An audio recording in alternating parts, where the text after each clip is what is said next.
God loves you so much. Gusto ko lang marinig mo yun. We let the past experiences tell us who we are right now.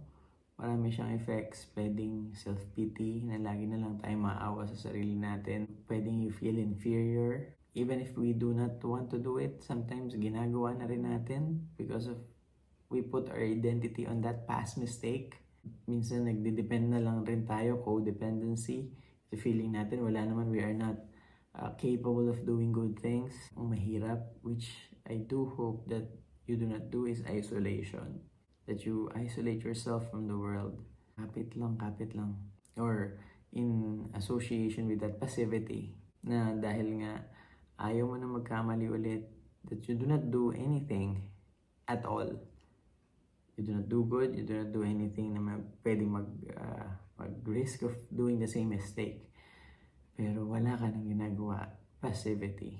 God loves you so much. Gusto ko lang marinig mo yun. Mahal ka ng Diyos. Mahal ka ng Diyos. You are loved by God.